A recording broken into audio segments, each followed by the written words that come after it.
just how I'm feeling, though I never wanted you another way. But baby, it's been on my mind, and you know my face can't hide it. So take my hand and hear me when I say, don't you know that I'll be there for you, with a love to get you through the night, yeah. And I'll be there for you when everything is out of sight.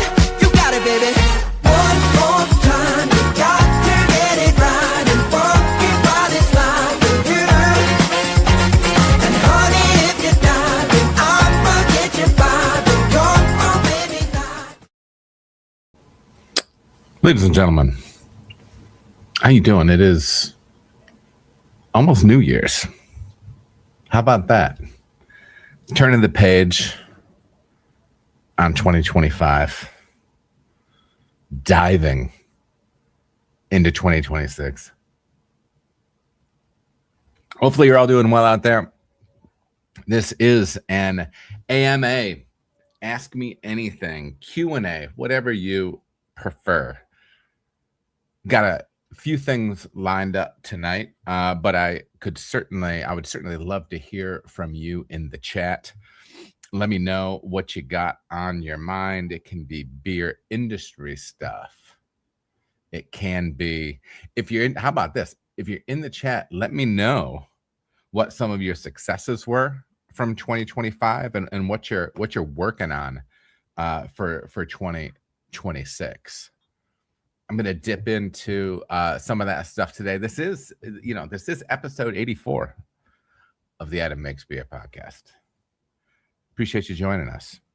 Hey to everybody listening to us live on Instagram, everybody listening to us live on YouTube, and I believe Twitch is the other one that's streaming right now. So welcome everybody. Make sure to say hey in the chat. Let me know where you're from, what you got in the fermenter, the things you're working on as we roll into 26. 2026 sounds insane to me. I don't know. I feel like rolling through the end of the year here has been, I don't know. It's been crazy. It's been crazy. I don't know what it's like on your end. We had a great Christmas here at the old Mills household. We had everybody back here. My mom came to visit. She stayed for a week. My father-in-law is with us.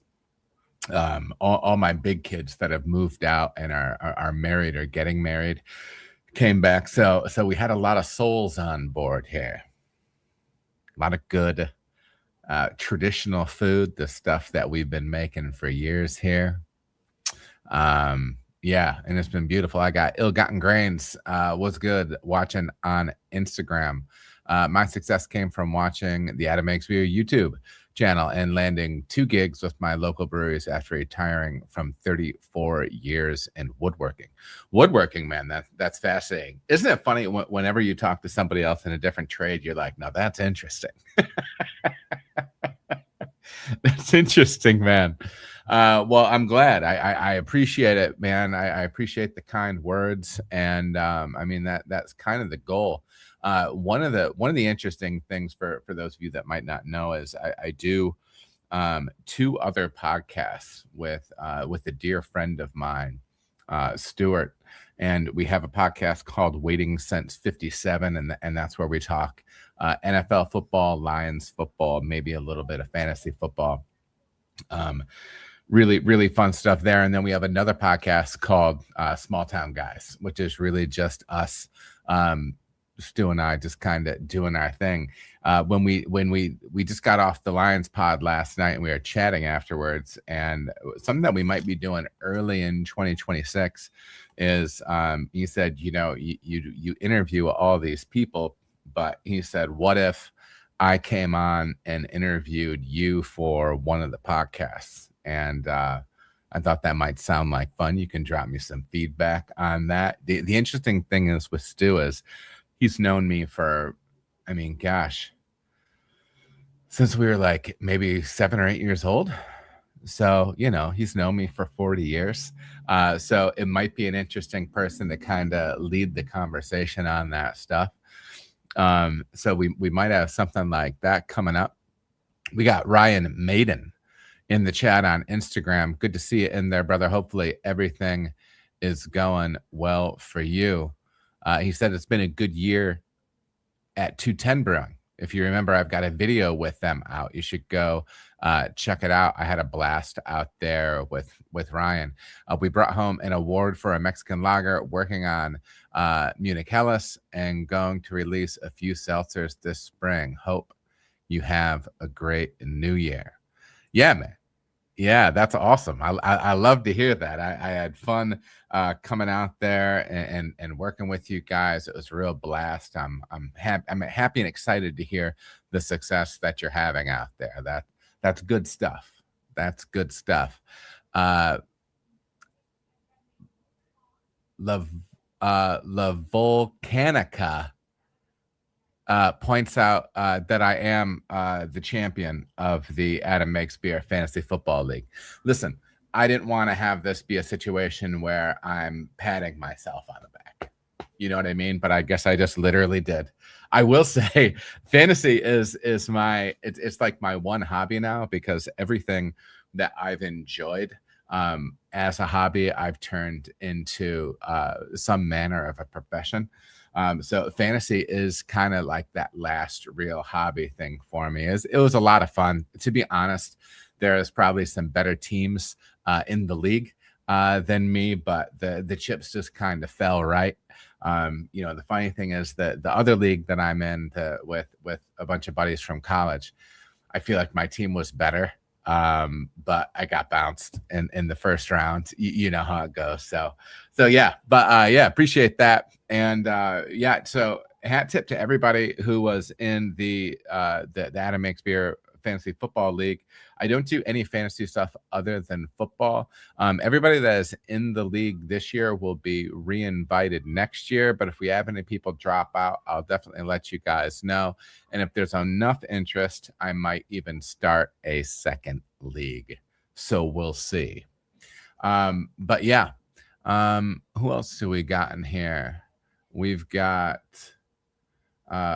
Pray for Our Country in here. Good to see you in here.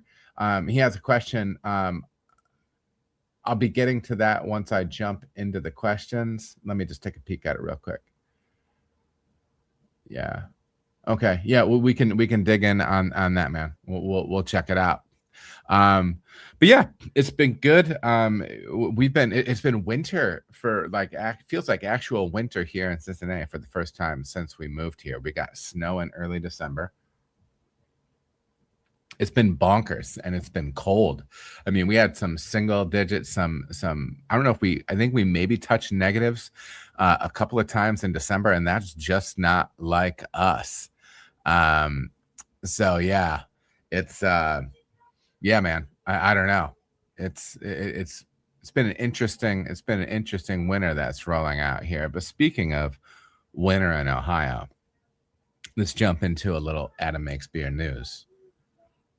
You're slipping, you're tripping, you're not getting it done, you're not on your grind if you have not checked out the Ohio Craft Brewers Association's conference that is coming up January 26th through 28th in Dayton.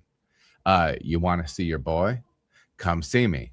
I'll be talking, I'll be high-fiving, I'll be good timing. I won't be able to share a beer with you, but maybe I'll, sneak like a hard seltzer in. All right. I'm sorry. I apologize ahead of time for my gluten issues, but baby, it is what it is. I'll sneak something in. I'll sip on something. You sip on something, and we'll talk. We'll chop it up. Are people still chopping it up? If they are, we will. But get registered. I would just talk to Ashley from the Ohio Craft Brewers Association and Mary, director of said organization. We talked all about the conference, what the OCBA does for its members. Those are the last two pods out that I think I have. Make sure to check those out. But it's a great conference. There's educational stuff. There's networking stuff.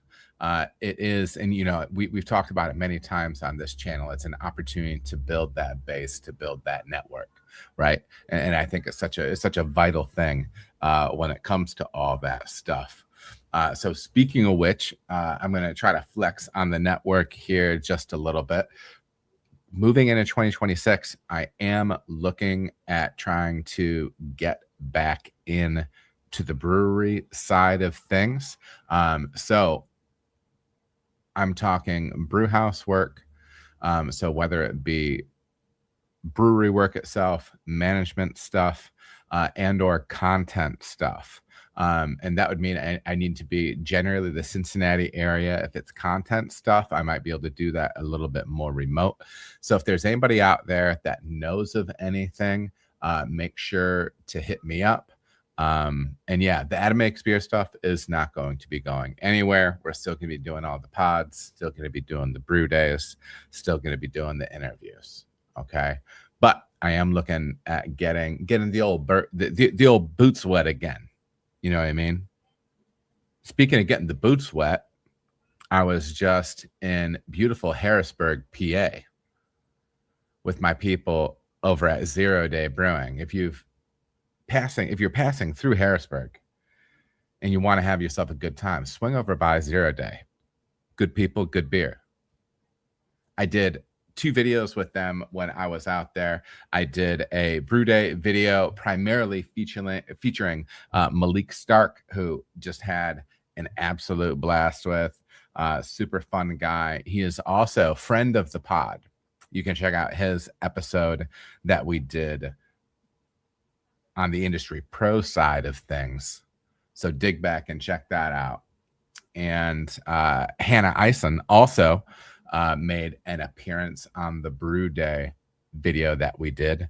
And you can go back and check out her podcast. What? So anyways, go check that stuff out. The brew day video drops January 1, 26, baby. Okay. So you can start the new year off right by diving into some brew day content with your boy. But then also the night before, Malik and Hannah and I sat down and we tasted this tequila barrel aged Gosa that we brewed. And very cool. We really dig into the process with that one. So we get into kind of like beer conceptualization, recipe stuff, a little bit of background on the two of them. I think it's really worthwhile. We had a good time. There's some laughs. Okay. Maybe there were some cocktails consumed beforehand, and we got a little laughy toward the back end of it, but maybe we were being funny too. Sometimes we run the risk of being funny. But yeah, so keep an eye out for that. Brian, good to see you in the chat. I'll be getting to questions here in just a little bit. I appreciate you dropping that question in the chat. Again, hello to everybody that is joining us live on Instagram, YouTube, and Twitch. Drop those cues, baby. Drop those topics, and we will chop it up here at the end of 2025. Speaking of chopping it up, make sure to check out adammakesbeer.com for all the goodness that comes from the AMB network. You want to know what I've got going on as far as services, as far as content, blogs, store. You want to go in there and get some merch, baby. You want one of these ridiculous mugs, the #1 best-selling item in the Adam Makes Beer store, the Brew Daddy mug. All right. That could be you. All right. So get in there, check out the website, see what we have going on there. Just a couple of highlights on the podcast side from the last several weeks. Make sure to jump onto Spotify, YouTube, Apple Pod, wherever you listen to these things. Check out my interview with Jen Talley. Check out my interview with Tanya Cornett. A couple of interviews that I was really excited about. A couple of women in the industry that, I think their reputation speaks for them. Their resume speaks for them. Just some great conversations. I've got my fingers crossed. I don't have anything official yet. I am trying to chat with Jen about maybe being able to do some collab work coming up here in 2026. Jen being the OG of the session beer. And she's got the book to prove it. So, check it out. But those are 2 interviews that I really loved. I got a lot of value out of them, and I think you might too. So go ahead and make sure to dig back and check that stuff out. We're going to get into some of our 2025 New Year's reflections here, ladies and gentlemen. It's this full year has been a year of me doing Adam Makes Beer full time. My wife works full time. I do the stay-at-home dad stuff while she's working. And the rest of my time I fill up with my console stuff, the content stuff. You guys know how that goes. And man, a lot of learning. Even though, I'm getting close to 50, I'm going to be 49 in 2026. And sometimes I feel like I should just be at the stage where I have it figured out. Right. And there is still a lot of learning happening in 2025. I've been making some good progress on the sponsorship front, talking to some different brands about coming on as sponsors. That's a whole new thing for me. You know what I mean? But I've been having some really good conversations with some people and kind of got fingers crossed that we can see what we can build out into 2026. Some ways that I can bring you some new and different content, some exciting content.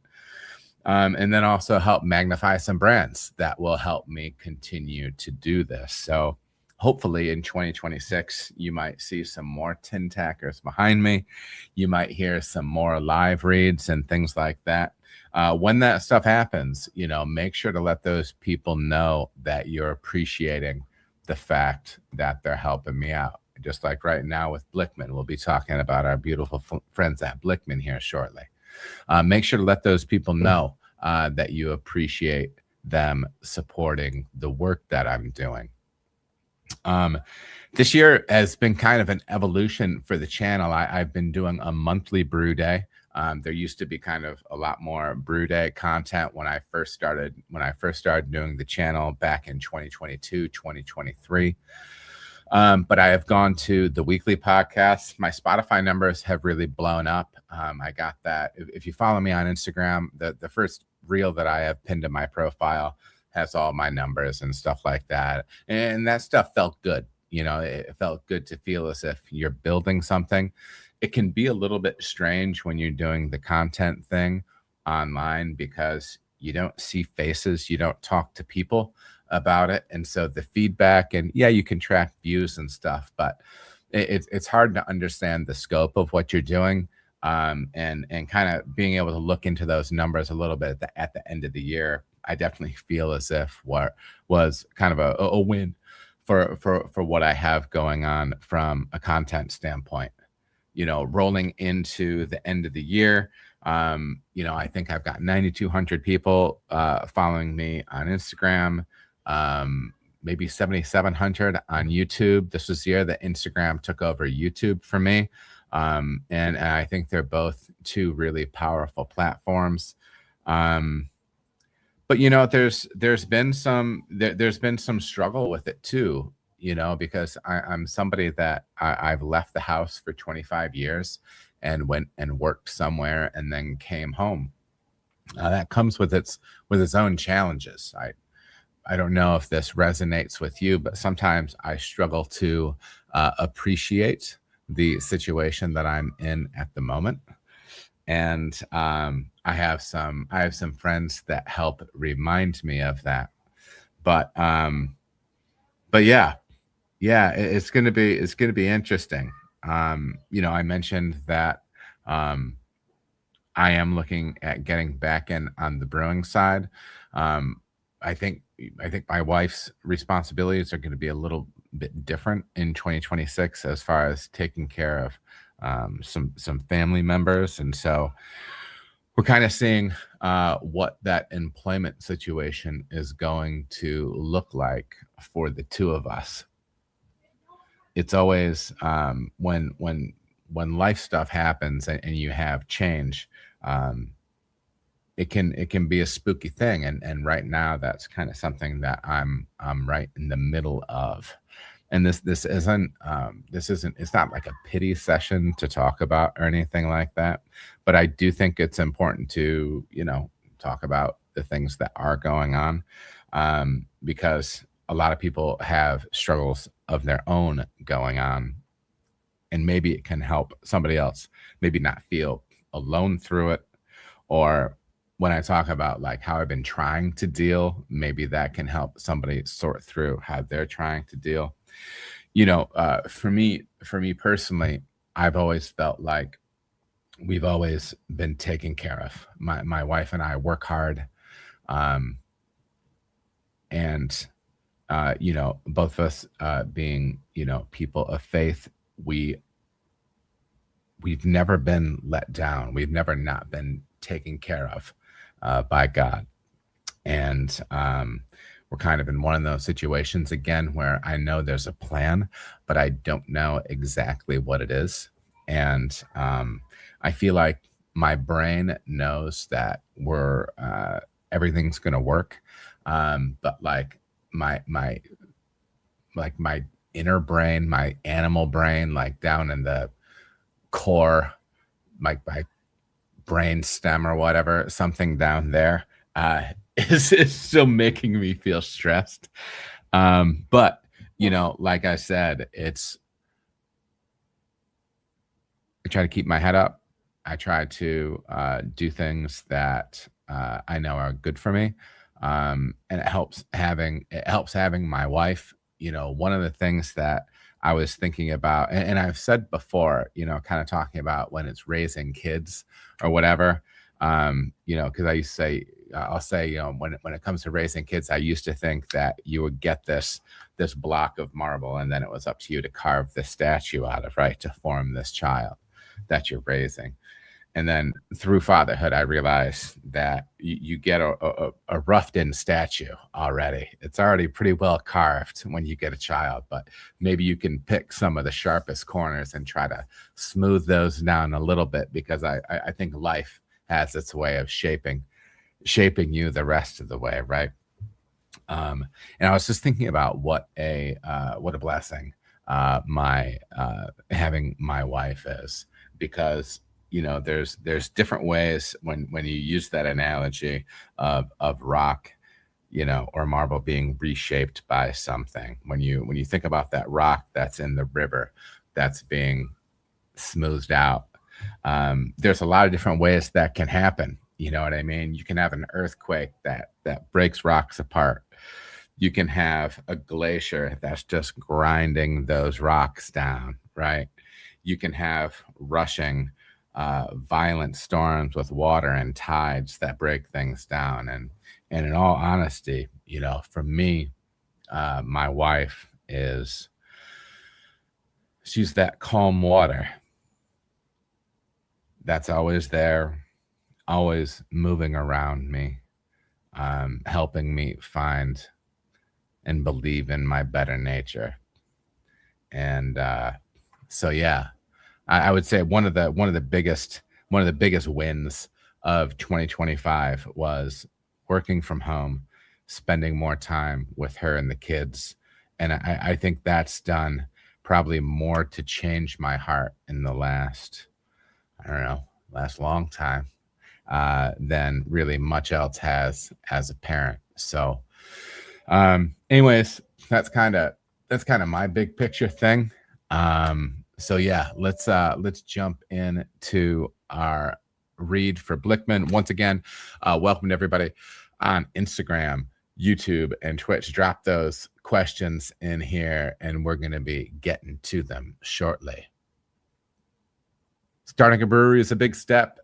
Blickman Engineering is here to help. Since 2006, they've equipped hundreds of nano breweries for success. Their new 3.5 barrel Pro Surface electric brewing system cuts maintenance and saves at least 30 minutes per brew day with powerful under kettle heating. From 1 to 15 barrel brew houses to keg washers and grain mills, Blickman has what you need. Ready to go pro? Contact Filler Tom at Pro Series at blickmanengineering.com. Blickman Engineering is a proud sponsor of this channel and loves to help brewers at every stage of their journey. Yes. Q&A, AMA. That's what we're doing in here today, folks. Make sure to drop those questions, topics. What do you want to chew the fat on? We'll get down to it.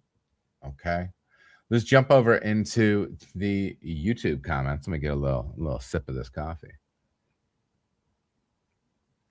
Let's jump into the YouTube comments with a question from Pray for Our Country. Hey, Adam, do you have a video about brewing water? I'm interested in acidifying my sparge water. Also, who do you have do your water reports? I'm in West Michigan. Thanks. West Michigan in the house, baby. West Michigan in the house. You're talking my language.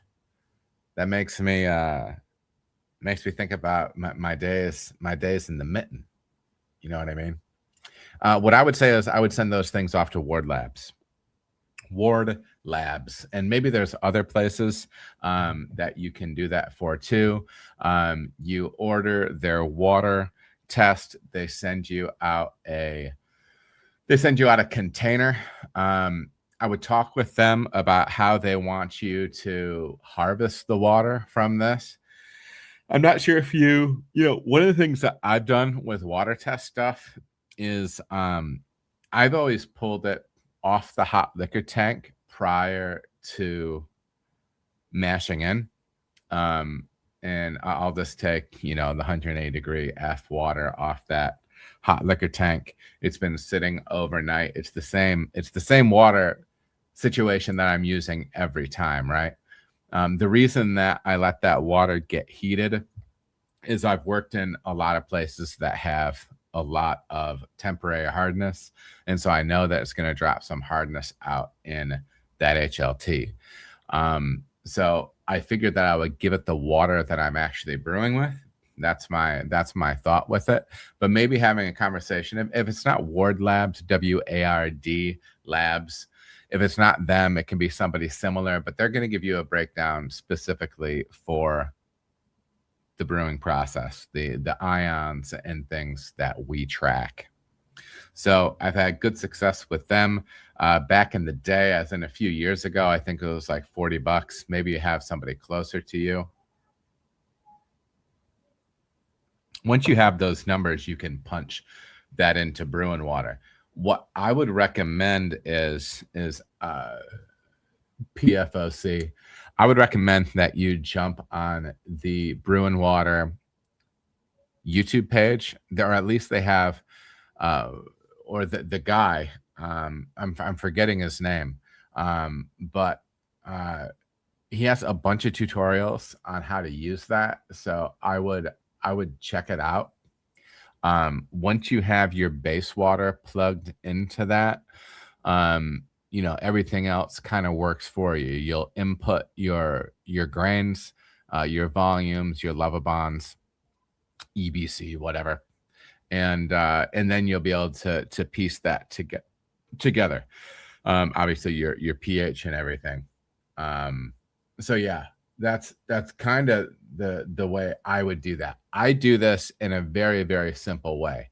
I am not like a brewing water expert, but what I do is I get my water report, and there's tabs along the bottom. Oh, pardon me, folks. There's tabs along the bottom of that spreadsheet, and it'll walk you through it. And it's really as simple as getting your base water profile plugged in, and then getting your grist in, and then your volumes of water that you're going to be using for mashing and for sparge. And then, yeah, you can build your water profile around that.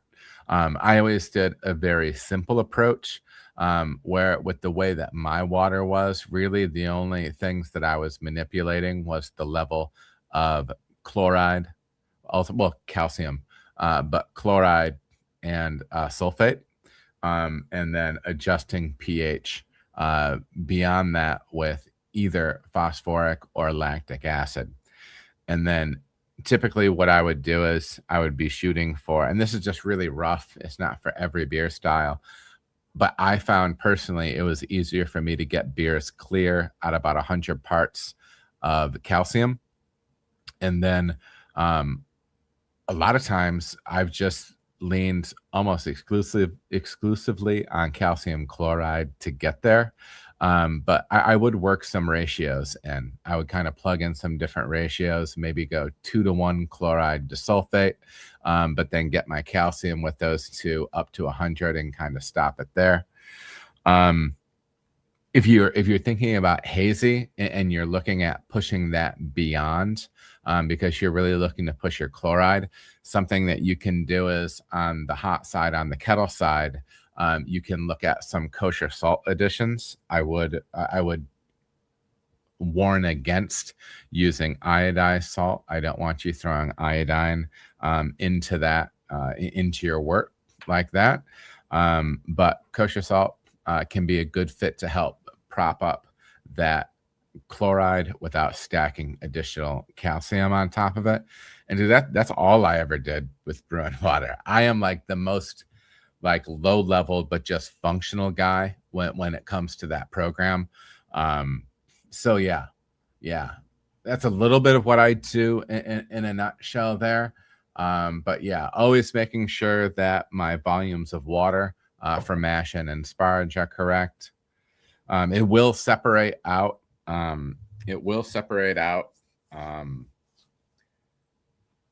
Your salt additions between mash and I think it'll say mash and sparge in there. I just always took those salts for the sparge portion, and that ended up going into the kettle. But that's just what I did. We will be digging a little bit more into this idea of acidifying sparge water, in part because I caught some heat. One of the things that I catch the most heat on is, and I started adjusting my sparge water utilizing diluted acid in a spray bottle. And I tell you what, you want to irritate some people. You want to get people sliding into those DMs, talking to you like they know you. That's one way to do it, son.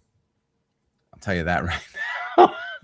I've had strangers say mean things to me in my DMs because some people have started to do that, and I do it, and some other people have started to do it as well.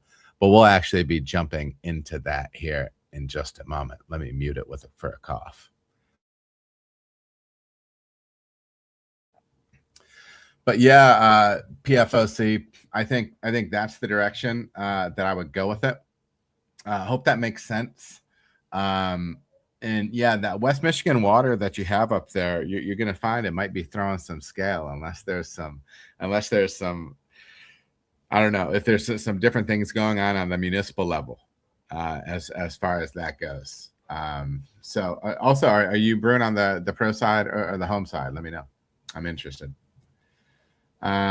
Next question is from Brian from YouTube.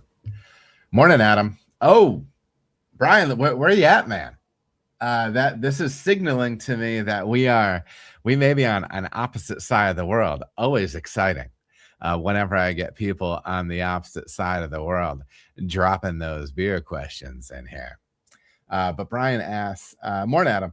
How do you recruit the right people and train them to be reliable, right-handed people in the brewery? Yeah. That's the $1 million question.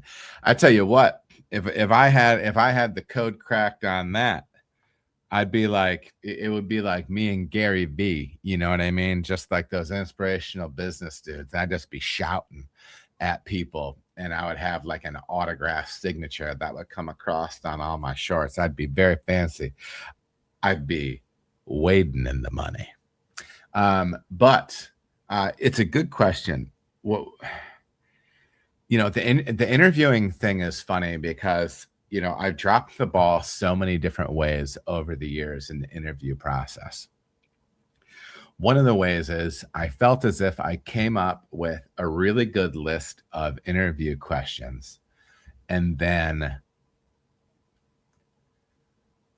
I did more talking than I did listening in the interview. Okay. Extrovert ADHD problems. Am I wrong? So then I got to the point to where it's like, oh, I started listening more. All right. So good. I'm listening more in the interview. My goal is to find out, really all I'm trying to find out is the person going to show up? I know that sounds like we're setting a very low bar, but are they actually going to come here every day when they're supposed to come here?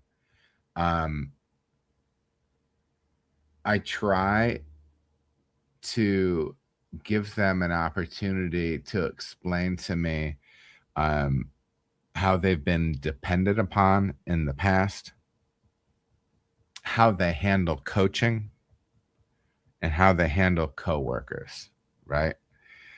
I try to let people know in the interview that I'm not asking these questions because I'm trying to like hire the perfect person. I actually want to know about you. And I think that might be a lens that that you can approach this with. People can have well-polished answers, I'm positive I've interviewed people before that have listened to my podcast and heard me talk about like interviews and hiring, because I swear they almost read a script to me of everything that I wanted to hear. And good for them. They did their homework. Not many employers do podcasts that have videos about what they're looking for in employees, but this person clearly did their work and they blew me away. And she was a great hire. So I guess it was a win-win situation. But I also went through a period of time when I was interviewing where I would tell the person what I wanted to hear. So it was like, and maybe this also bled over into the time when I also had like, when I was also talking too much in the interview, but yeah, I don't know. I think so that those are some of the big mistakes that I've made when it comes from the interview side of things. It's difficult to trust references. I've called references before. And it's been hit or miss. Sometimes it's been absolutely spot on. Sometimes it's not. Really, when I'm having those conversations with people, I want to find out what motivates them,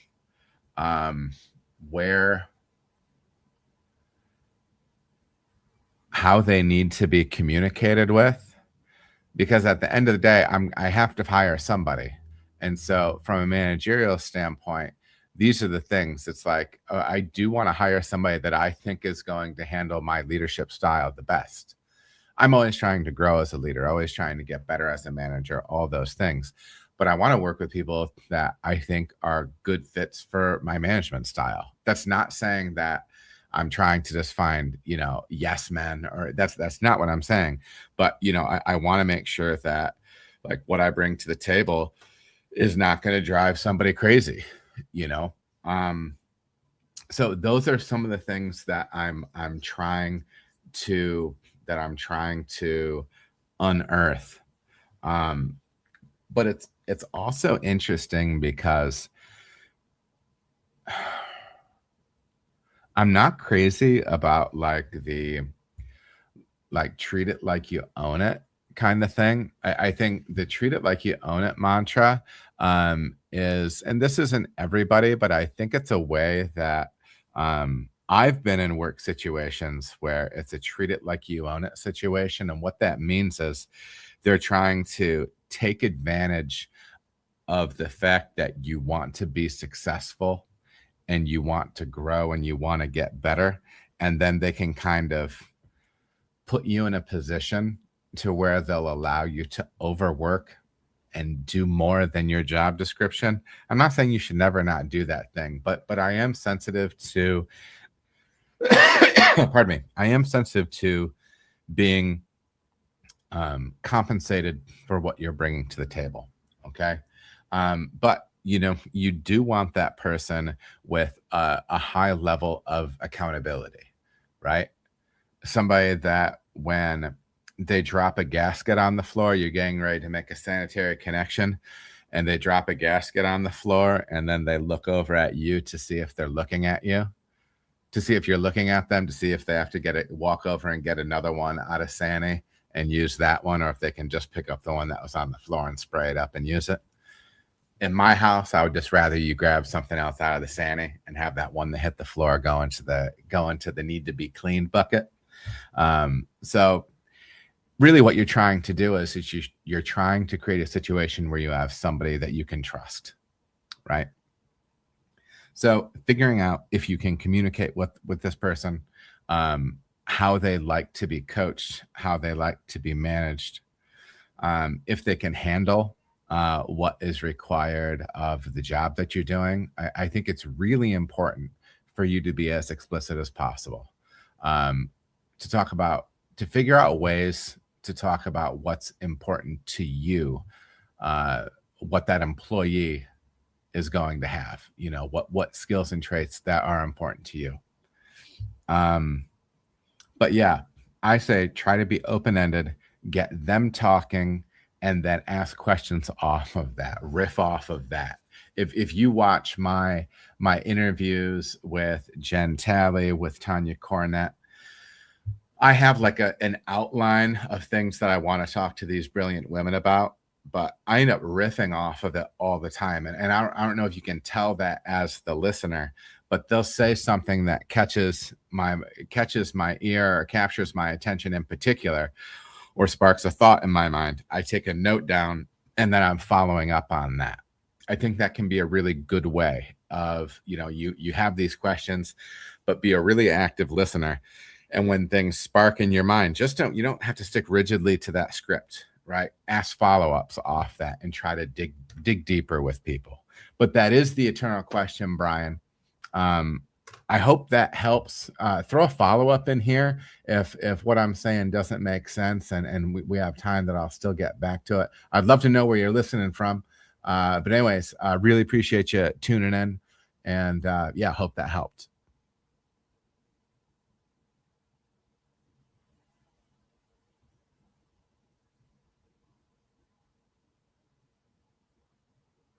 All right. What else do we have? I'm just perusing the chat here. I am just perusing the chat. Are you talking about on the homebrew side, ill-gotten grains? You're talking about that 30-gallon system? I don't know that system, by the way. But yeah. Also, this is also Brian. Brian also said, I was so glad to have come across your videos in 2025. They have been incredibly helpful for my craft beer brewing business. Thank you so much, Adam. Wishing you all the best in 2026. Brian, if you're on Instagram or Meta or whatever, or you can just jump on adammakesbeer.com. Shoot me an email. I would love to connect with you. I'd like to hear where you're at, where you're making beer, what you're doing, everything like that. So yeah, appreciate it, Brian. Like I said, everybody, welcome to everybody listening live. Make sure to drop those questions, topics.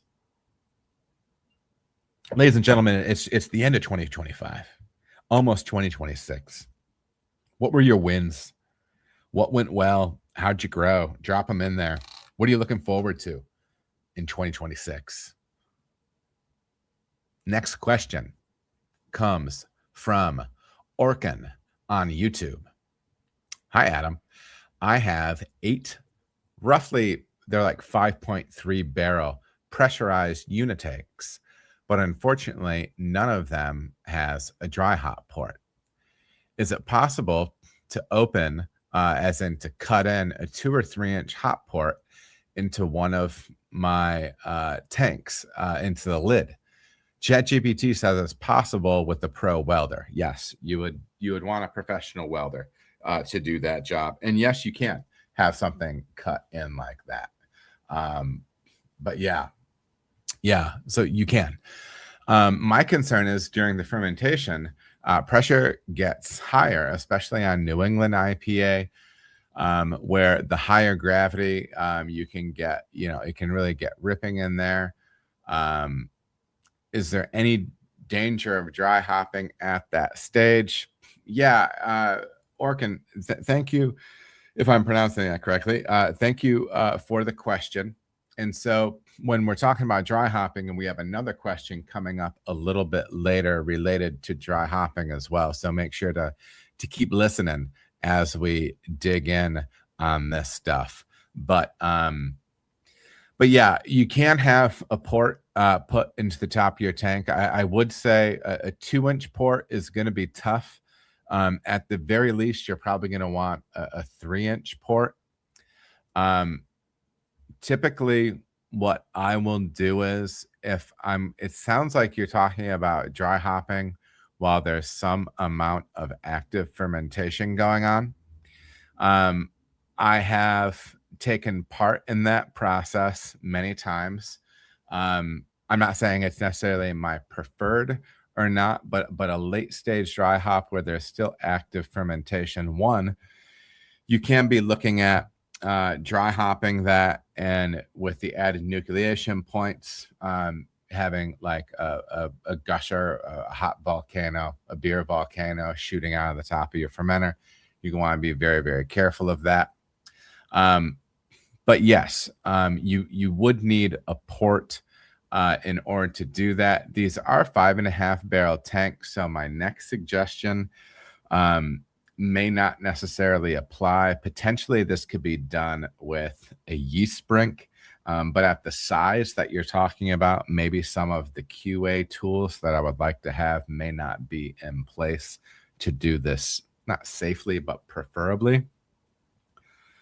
It is possible that you could have a smaller vessel, like maybe a 1/2 barrel brink, that you can clean, sanitize, get purged. You can hop into that, pull some beer into it off of your tank. And so break down those pellets and then pump that and circulate that into your tank. That's one option. I'm not digging into all of the nitty gritty as far as process on that. I'm just talking about it high level. That is one option. But yeah, if you want to, so you can kind of keep your tank in a sealed type environment. But with what you're talking about, it does sound like you're talking about like some active fermentation dry hop, and potentially maybe with the tank under pressure. If you want to be dry hopping under pressure, you are going to need to be utilizing, in my mind, a dry hop doser. I think that's the best way to go there. And we're going to dig into that here a little bit later with an upcoming question. So, yeah, I appreciate the question. Who was that? That was Orkin. Appreciate it. Questions, comments, bopping up. Good to see Channel All-Star Dancing Squirrel in here. Have they come up with a psychological term yet for the constant feeling that you forgot to do something in the brew house as you're going to bed? Dude, I tell you what, I don't know what it is. Travis the Fool says aperitif phobia. If that's a real word, I believe it is. I can't pronounce it, but I believe that's what it is. That just might be the deal. I do think that's universal. Did Did I pressurize? Did I seal and pressurize that tank before I cold crashed it? Did I cold crash it? Did I turn the burner off? Did I turn the water off on the HLT? One of the most viewed memes that I've ever had is it's Latin for fear of an open valve. I like it. My son is a little bit of a Latin whiz. I could have ran that past him, but yeah, one of my best memes was Dwight Schrute running, screaming, "No, no, no, no, no!" And there's a waterfall in the background. That's when you forget to turn the water off on the HLT. But yeah, that is, it's just something that's hardwired into us. You know what I mean? I don't think there's really any other way around it. Ill-Gotten Grain says it's a stacked system. So my guess is it's a smaller, like either pilot or homebrew size thing. Ill-Gotten. That's what it looks like we're talking about. That's what it looks like we're talking about. But Travis, good to see you in there. Dancing Squirrel, good to see you as well. Let's keep it rolling. Next question is from Bremo Brews. Bremo Brews is a name I've seen popping up a little bit more often on the YouTube channel. So I don't know if you found the channel recently, but if you have, tip of the hat to you. I appreciate it. Question: on the sparge, you are spraying acid to lower the pH. Do you know how much acid you are adding to the sparge water? Is it that you add the correct amount to that spray bottle and you just make sure you spray it all? So Bremo Brews, this is the right way to ask this question. If you want somebody to say, hey, I feel like answering this guy's question, don't slide into their DMs on Instagram and tell me that I'm wrong for asking me why is somebody doing that? Because somebody saw the Third Planet videos that I did. He picked up that acid adjustment on sparge water with the spray bottle from the Brew Day videos that I did back at Cartridge, and he's implemented that in his brewery, and so it was referenced in that. And so this guy got in my DMs, and he basically told me that it didn't make any sense to him, that I was wrong, that I could just use acidulated malt, which didn't make sense, and that it looked like some homebrew shit that I was doing. So I do think it's funny, like people that are compelled on the pro side to use homebrew as a slur. First of all, where craft beer is right now, we should be happy to have anybody that's interested in craft beer. Okay, let alone these dudes on Instagram or on Facebook in the brewery and planning spaces, or the what is it? It's the brewery subreddit. These pros that just love to take dumps on people that are asking questions. I swear, like what motivates that for you?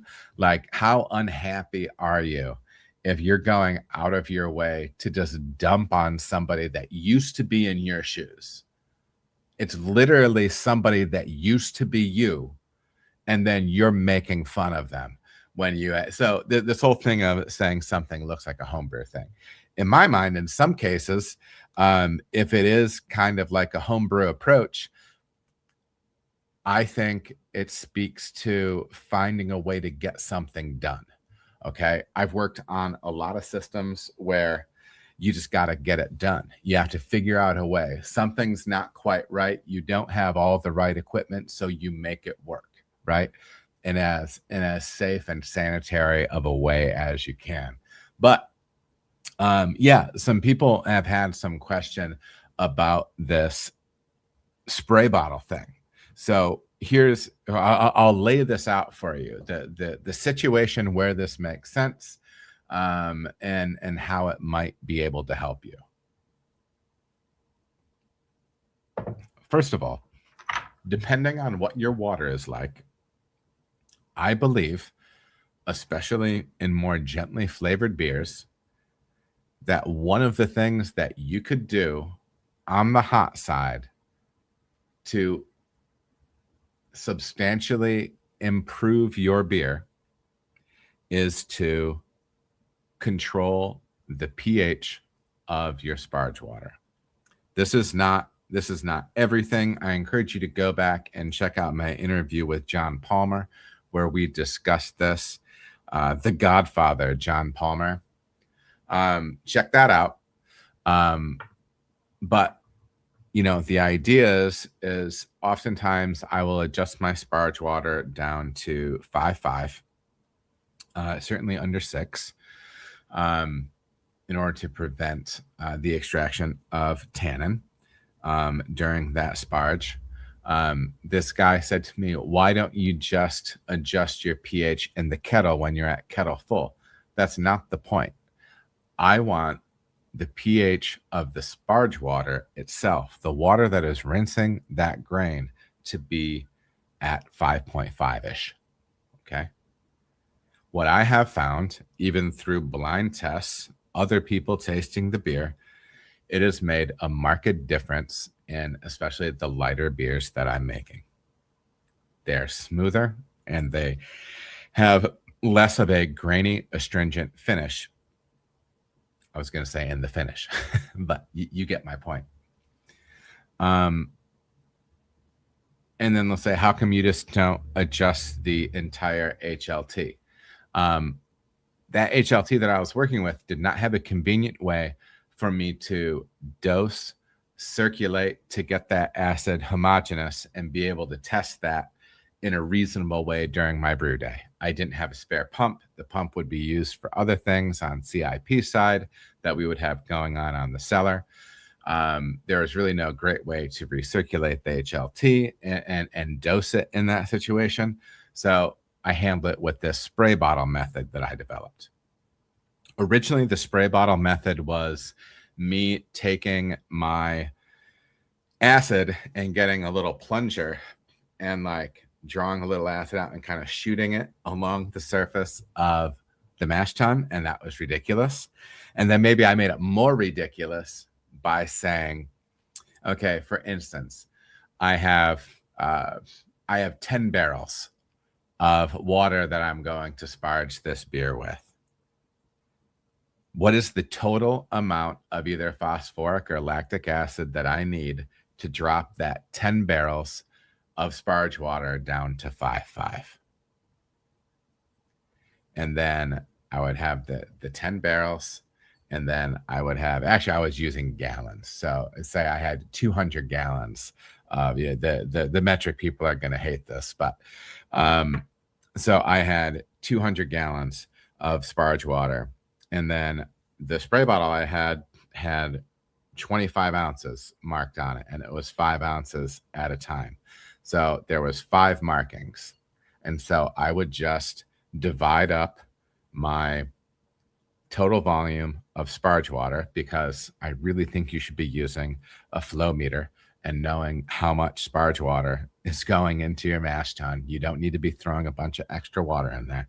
But anyways, I would make sure that each fifth of the way, so however many gallons that was, whether that's 40, 50 gallons or whatever, I would make sure I would get my acid, and the acid maybe would be 10 ounces of acid, but I would dilute it up to 25.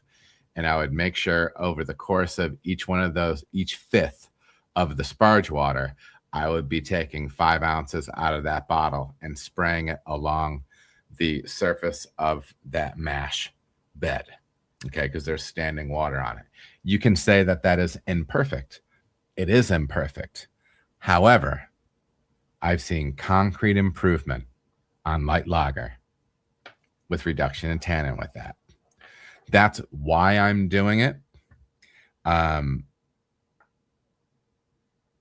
what I do with it. So you can plug that into brewing water. And so whatever it recommends you build in on the sparge side for your acid, That's the volume I would be taking, and then topping it up to 25 ounces. The spray bottle that I was using, I made sure to get a food grade bottle that could handle an acid like that. Whether or not you should be using lactic or phosphoric, I know a lot of people like using lactic. I think lactic is great. If you have a water situation, a water chemistry situation where you have to be using a large volume, I think John Palmer said if you're talking about trying to adjust water that has a residual alkalinity of over 250, to adjust that completely with lactic acid, it might be an issue, and you might be getting some flavor contribution and potentially aroma contribution out of that. So that's something to consider. And phosphoric can be a little bit more flavor neutral. So those are some things to think about. But big picture, that's what I'm doing with that spray ball thing. If you want to go back and check out some of the old school brew days with me in cartridge, you're going to see me doing that. And so you can actually see hands-on what I'm doing with that. So just go ahead and go to playlists, brew days. There's a whole bunch of stuff in there on that. And you'd want to go back to my cartridge stuff to see that. So the stuff that I was posting between 2022 and maybe mid 2023, I think that's about right. Yeah, because I think I went to Sonder in 2023. So yeah. But anyways, make sure to check out the playlist tab, dude. There's tons of stuff out there if you haven't. The playlist tab on Adam Makes Beer. Tons of information. Ladies and gents, good to see everybody in here. Appreciative for all the questions, comments. Please feel free to be dropping them in the chat. Actually, let me pull this up. There's been a couple times where I've had people DM me during a live stream, and then I see it afterwards, and I'm like, what? And I wish I had seen it.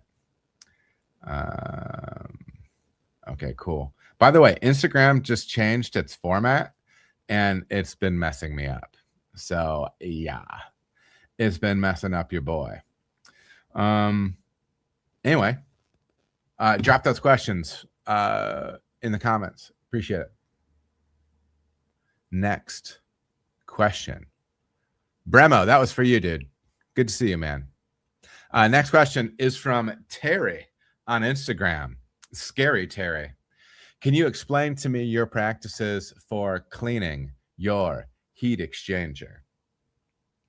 Baby, this is some of the scarier. Oh, well, it is scary. Maybe this is it was all meant to be. This is some of the scarier stuff that I see going on in brew houses in all my years in the industry. Some of the sketchiest stuff is going on with heat exchangers. I'm going to give you a rundown of what I have done with heat exchangers in the past. I had a really ideal situation when I was at Sonder, because the way Chase had that place built out, it was really cool. So everything was hardline plumbed until it got to the cellar. And then we would have our wort line coming off into the cellar, where we would have a hose that would then go to the tank. But there was a lot of hard piping. So if it was, we would usually, beginning of every week or with a layoff of a few days between brews, we would typically run a full caustic and acid cycle on that full wort line and heat exchanger. What was really great was we had 2 CIP skids, so it was super easy to do that stuff. And then we would run those both, rinse it through, and then when we started the boil, we would have somebody hook us up to a secondary hot liquor tank, which they would call their sterile line or their sanitizing line. It would be 185 degrees F. And that's the sole thing that hot liquor tank was for sanitizing items in the brewery. And we would loop that that wort line through that sterile line for a half hour or so, just off the top of my head. And then we would break that down, set it up to the tank, and then it was ready for the person. This other person would then have that ready for the person on the brew deck to knock out. And we would do 2 turns a day. And then after that knockout was done, the brewer would go back up, and the cellar would get the CIP going. So they would run caustic on it and rinse it. And then typically the cellar would be around long enough for us to a boil again on the second batch. And they would hook us up to sterile or Sani and get us running. And then we would break that off later. Bobby, heyo, good to see you in there, man. So that is what we would do at Sonder. And one of the reasons that I call that ideal was we had all those tools at our disposal. It was very easy to do those things. But let's dip into what I like to be able to do with heat exchangers. And one more note, one of the things that I loved about working on Sonder's system, a lot of times you'll see the oxygen line that's going to your oxygen stone post heat exchanger. You see there's a long line, and then it connects right at the stone, right at the sight glass, right at the heat exchanger, and it disconnects there.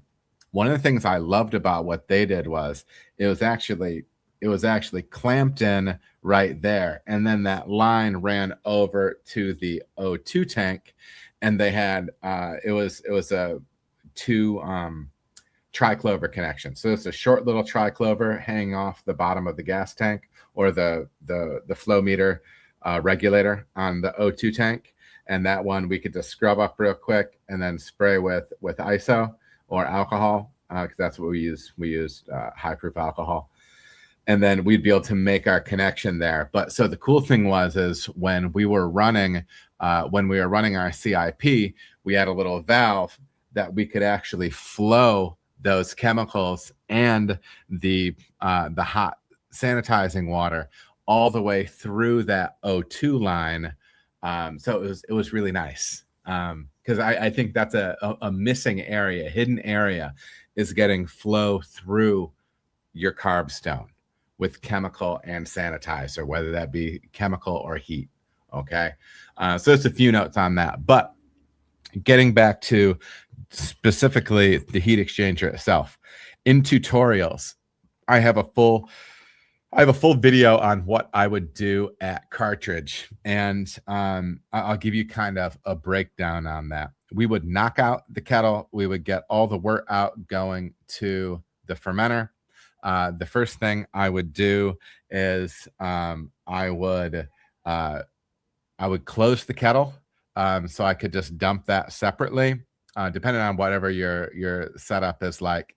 And then I actually hooked up to the hot liquor tank, and I flushed the heat exchanger forward and backwards utilizing the HLT pump.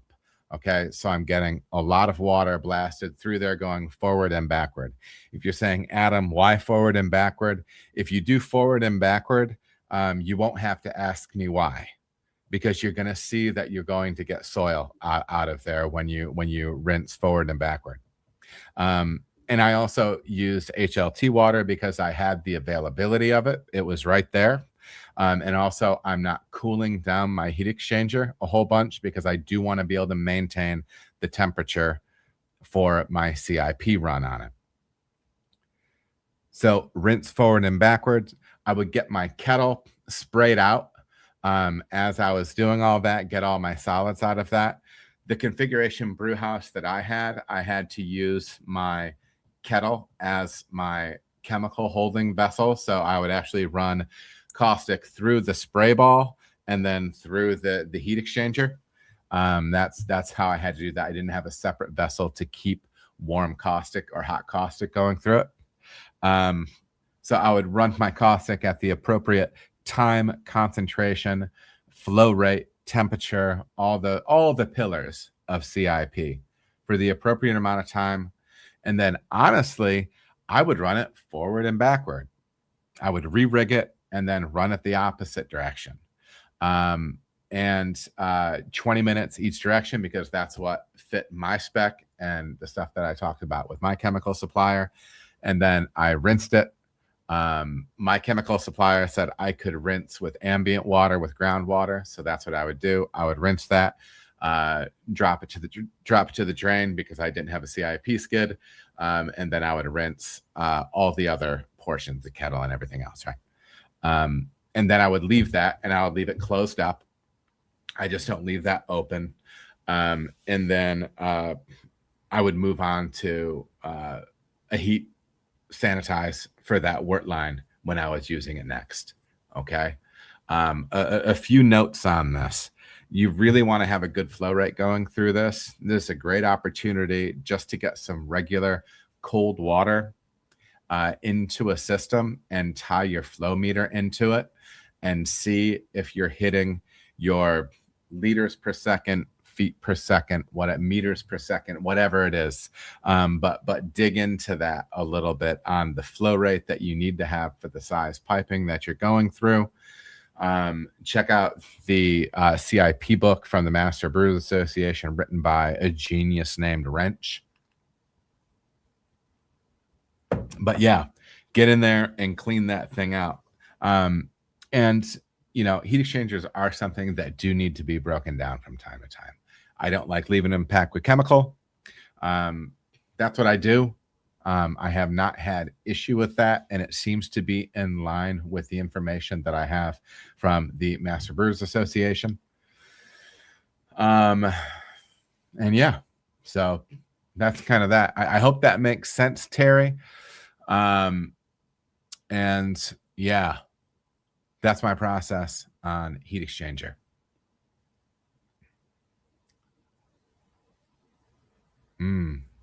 Okay.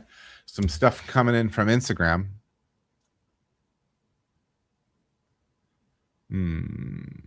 Couple of questions.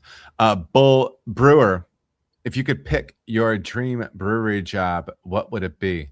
Type of brewery, size of the rig, etc. All right, so I've got my team and everything. I would, if I could go back. I mean, I love 7 Barrels. Like I love a pub. You know what I mean? Like I want to operate a small pub, but with all of the technological advantages of a large packaging brewery. I want killer DO meters. I want density meters. I want full lab stuff, but I only want a 7 barrel brew house. I only want to have to brew 100 times a year. I only want to make 700 barrels. And yeah, I mean, that would be the dream team would be Maggie and Josh, even though they've both moved on to other industries. Working with them was just an ever-loving joy. And honestly, just saying it out loud makes my heart hurt thinking about how great at times we had together. What type of brewery? I would like to do a little thing where I could get away with doing anything. I could make small English beers. I can spun stuff. I can do like lager experiments, you know, really anything. And really though, I want like the ultimate, like having a beer with your people kind of place, like from a pub aspect, you know what I mean? Just someplace that's warm, conversational, not like dark or anything like that, but just a spot where you want to go and be with your people. You know what I mean? But yeah, I think I would like to have, and this is all crazy, but I think I would like to have like a 3-vessel system. So I could do some experimentation on the mash side of things and have a separate lauter ton. That would be cool. So yeah, I want all the bells and whistles, but like with no need to like put anything into a can. Everything would be on draft. There's no canning. There's no canning around this. Maybe a bunch of serving tanks. Maybe being able to play with trying to do like real cask beer. just doing new stuff and learning new stuff all the time. That's what I would love. That's what I would love. And then honestly, for me, it would be like I would want it set up to where I could record. I would love to live stream my brew days. Like if I were back in a brewery right now, I would live stream it. And I don't know, like you could just watch along with me. And we could like, you know, we could talk about what we're doing, why I'm doing it. People can give me feedback on what they see of what I'm doing. If they found a way to do it better. I would love to do that. That would be crazy. You never know what the future holds, but yeah, Bull, that's kind of my deal. That's kind of my deal. I appreciate the question. Meat times malt. What's the easiest way to start a yeast prop program in-house and maybe converting a 1 barrel to a brink? Yeah, so depending on if you have a 1 barrel brink, 1 barrel fermenter, and converting that into a brink, I think that's great. First of all, you know, you're really going to want to dig, and this isn't like an insult, but this is just like what needs to be said when you're looking at propping up yeast in-house. You got to be on point with everything from a sanitation standpoint. Okay. You want to really know what you're doing with your microscopes, if you're going to be plating stuff, with your cell counts, your viability. You really want to be dialed in. You really want to know what you're doing, and you really want to be measured. So assuming that everything is in place for putting wort into and yeast into a really high level quality CIP'd and sanitized tank. Yeah, I mean, there's some things you can do. You know, assuming that it's a 1 barrel fermenter. I don't know how big the fermenters that you're working with are, but assuming that you can, with that 1 barrel of wort, can take, you know, a 1 liter pitch or whatever, and then prop that up accordingly to your size stuff, then it can work for sure. You know, I think one of the ways that I've done this in the past, when I was at Sonder, we had a brink that was like, it was probably like a 5 barrel brink that was down in the cellar with the rest of the fermentation tanks. And what we would do is we would build a block and bleed that would go to the brink, and then the bleed portion off that would would shoot off another block and bleed, which would go to the fermenter we were going into. And then we'd be able to, so you'd be able to blow your wort all the way through that system to your fermenter and run some into your fermenter. And then you could also open up and run some wort while closing off the other one and push some wort into that brink. That's a way that you can do that. So you could actually still maintain a completely closed system. You would want to be making sure that if you're doing that, that you are, you know, you have a wort that is of similar, you know, you don't want a big, huge wort. You probably don't want to be doing that with an IPA wort. You're going to want to be doing it with like something lighter, in order to be growing up that yeast. You could also just be doing some straight prop batches if you have something that accommodates that 1 barrel thing and you want to do a small mash, or you want to do a DME thing. That would be absolutely fine. Prop that up or make that wort, whether it be with grain or with DME on your small system, cool it and run it in there. That's an option too. But you can cut it off from a suitable wort that's going to a standard fermentation as well. So maybe it's your light lager or it's the blonde ale that you're doing, and you might be able to grow something with that. That's how I would look at that. I would look at potentially based on the type of yeast that you're propping up. Would it be beneficial to have a stone in there that you would be able to push some pure O2 through? That's a possibility as well during that prop. So just some things to look into and consider. If that one barrel is a large enough volume to do full pitches then into your 7 or 10 barrel system, whatever you're working with, yeah, I would look at it. But I would really look at making sure your fundamentals are stinking airtight on that stuff, because you don't want to be propping up yeast, creating an issue in the brink from a sanitation standpoint, and then pushing that into beer and having a real headache on your hands. But you certainly can save money doing that. Absolutely.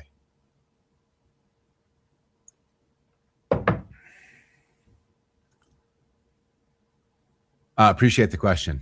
Meat and malt. I think that's the first time I've seen you in here too. Welcome. Welcome, welcome. What else? Remember, keep dropping those questions in there. Always appreciate seeing everybody in here. Next, hey, Wade. Wade's popping in the chat. Welcome, man. Drop a question if you got one. I'm going to jump on to another question right now, but give me a holla. Next question comes from Steven on Instagram. Hi, Adam. How do you handle your beer in the bright tank? Meaning, how long does it stay in the vessel? How do you carbonate it? Thanks. Well, Stephen, great question. Let's dig in. A couple of things. First of all, I like to have as much carbonation in my beer as possible when it is on its way to the bright tank. And I'm going to talk about some practices that I've seen in different breweries. So when we say bright tank, sometimes, well, it implies that this is where finished beer goes into, but a lot of times people will use it to finish their beer, meaning that they will be carbonating or at least adjusting the carbonation on their beer, polishing up the carbonation in that tank. A lot of times these tanks can have standpipes in them, because sometimes people will fine in these tanks as well and get their beers to drop clear, and then they will package off that standpipe. Some things like that. The approach that I have taken with bright tanks is, and when I say bright tank, I mean a tank that I'm ultimately going to package out of. I have transferred beers into that tank onto finings, let those beers drop bright. I've also filtered beers on the way to the bright tank, so it's fully clear when it's in that tank. And then I will adjust carbonation. Usually carbonation will be, if I'm shooting for 2.5 to 2.7, it's usually going to be around 1.8, maybe 1.7, depending. But first and foremost, when I have my beer cold and my yeast dropped out of it, and maybe I'm doing consecutive yeast dumps on it, as soon as I have my yeast out of that beer, all the dry hopping stuff is done. I have 15 psi of head pressure on that tank because I want it absorbing as much CO2 as it can before I transfer it to the bright. Okay, that's what I'm looking for. One of the reasons is I think getting CO2 into solution in a gentle way is better than kind of stripping it or forcing it in through the agitation that happens during pushing CO2 through a carb stone. Okay. So I don't look at bright tanks as like lagering tanks, as like long-term storage. Usually I won't have beer in a bright for more than 3 days before I'm trying to package it and get it out. Because a lot of times I'll have, my fermenter farm and then a couple of brights, and I'm flipping those brights pretty consistently to get, because, when I want to get one empty because I have another beer that needs to get in it so I can fill the fermenter again. You know what I mean? That's generally how I approach that. So yeah, getting as much carbonation on the fermenter side as I can. You can also utilize spunding for that, which is a great tool, and I really, really recommend that. Some people will say if you're fining in the bright tank, that you have to be able to filter, especially some things that are on the biofine type side. And yes, you do need to do that. Have I worked at places that do not do that? Yes. Do most places not filter their biofine beers? Most people don't.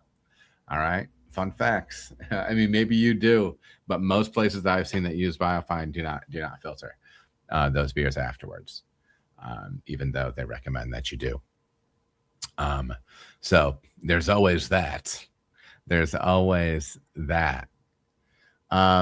But yeah, I mean, that's kind of my take on how I leverage bright tanks in the brew house. And yeah, I appreciate the question, Stephen, and appreciate you tuning in. Wade is in the chat on YouTube. Have you brewed many Belgian double and or triples? I'm giving this a go this winter and would love to hear your thoughts on Belgian candy sugar. Buy or make your own. Wade, great question. I worked at a place that was, it was really just a one barrel. I wasn't even a one barrel. I had to turn it 3 times in one day to make one barrel. It was a 10-gallon system. It was a Sabco. It was what our boy from Dogfish Head came up doing. Me and Sammy C had some roots back brewing on that thing. But when I was at that place called the Raven, rest in peace, old Big Rapids, Michigan, when I was brewing there, the batch sizes were so small that I could just do tons of experimentation. And I just started making a bunch of different amber beers using different percentages of the various candy syrups. You know, I know people have like really hard and fast thoughts on this.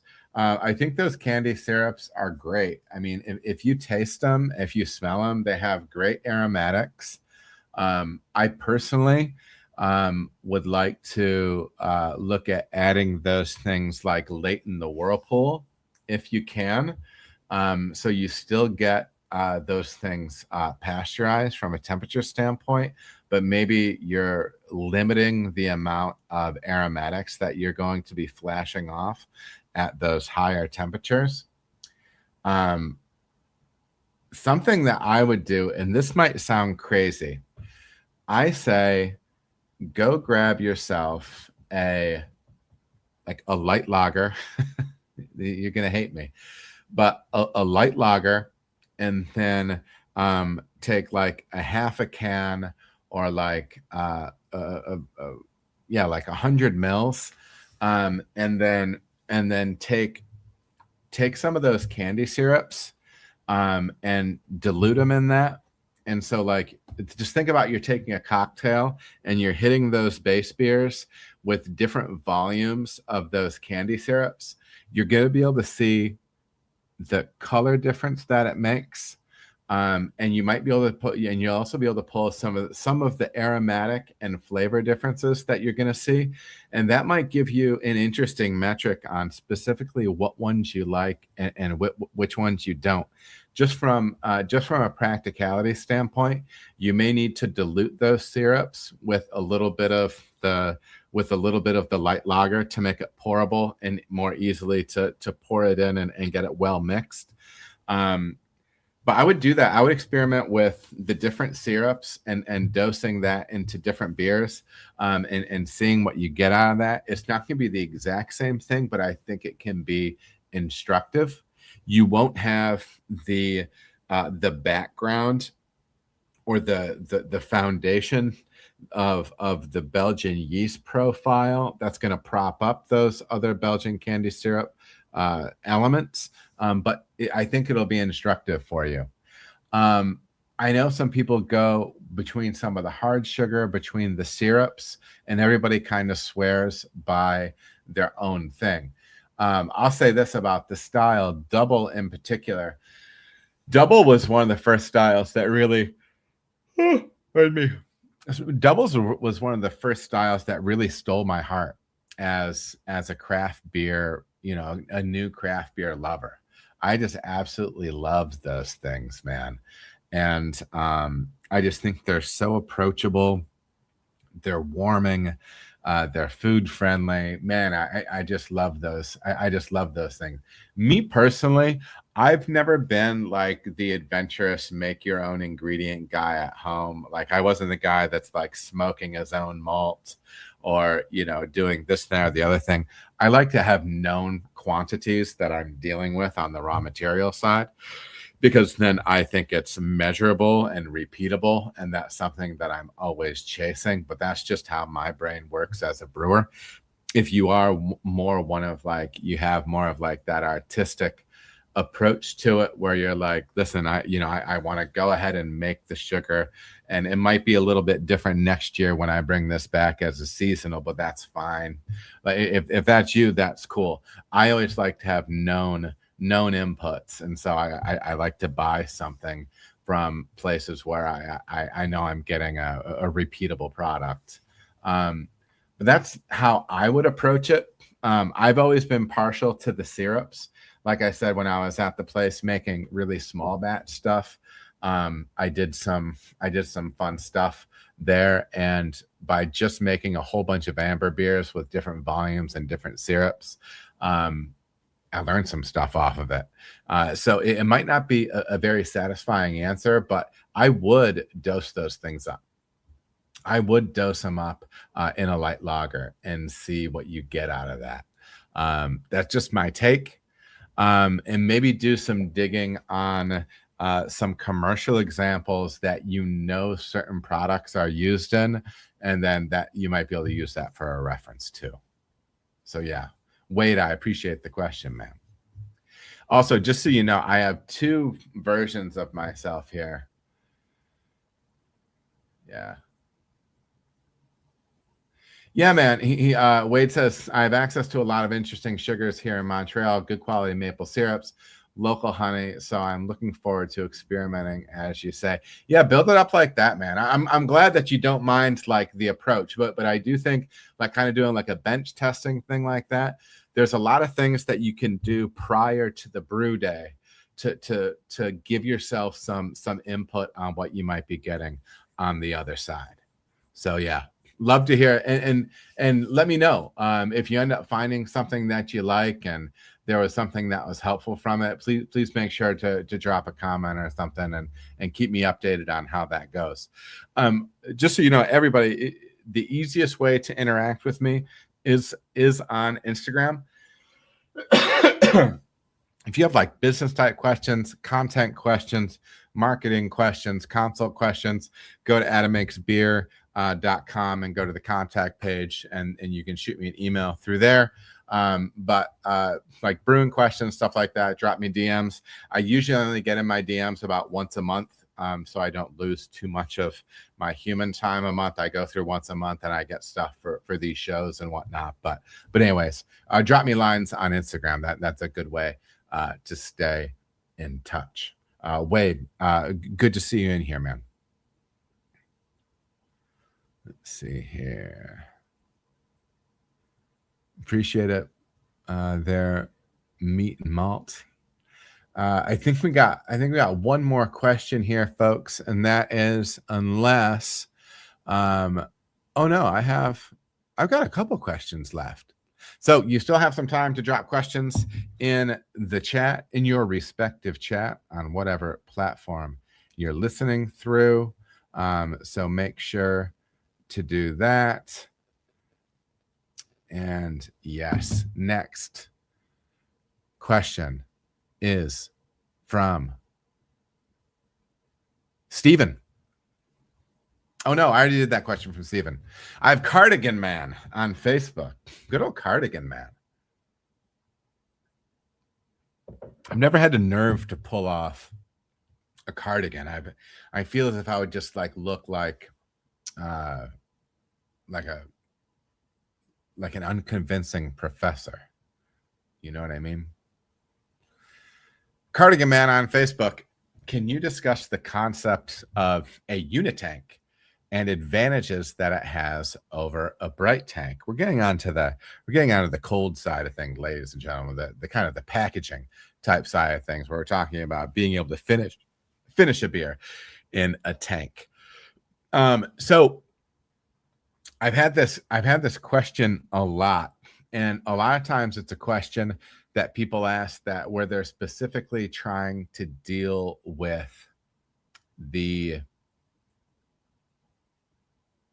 maybe a limited footprint in their brewery, and they'll just want to go with a bunch of unitanks because they can use them both as a fermenter and a bright tank. First of all, if you want to be doing this, in my mind, if you want, you kind of have to have a build out with your CIP arm. You have to have a way to build in a sight glass if you want to be treating that this way. And maybe that's just me, but I do want to be able to see the volume of beer that I am going to be potentially hitting with biofine and circulating, like during, before I'm moving it to another tank or something like that, or well, you wouldn't be moving it because you're unitanking it. But like, I don't know, I want to be able to see the volume. And so you do want to have a situation where you can build in that sight glass tube. So you would want to have a connection through the top of your CIP arm that you can run that tubing down to maybe a T or something that's in the bottom of the tank when you are converting it to a unit and not using it just as a fermenter. But some of my issues with this and some of the things that I have experienced over time is when you are using a cylindric conical fermenter as a bright tank, I don't feel as if what I have read and my experience tells me that the beer does not carbonate as readily through the carb stone. And here I think is why. Here's my can. Not a sponsor, Kroger, but you can if you want. When you have a standard bright tank, it's dish bottomed, it's flat bottomed. There's no cone on the bottom of it. And your CO2 stone is very low on the tank. Okay. So you get all this space, this straight wall space to be getting CO2 into solution. However, when you add the cone onto the bottom of it, it can put a lot more beer underneath that. That's both something I've read and experienced. It takes longer for me to carb beers in that. One of the things, and this is actually something I talked about with Brian at Third Planet. If you've not watched the brew day that I did with Brian at Third Planet, you need to. Great guy, making great beers.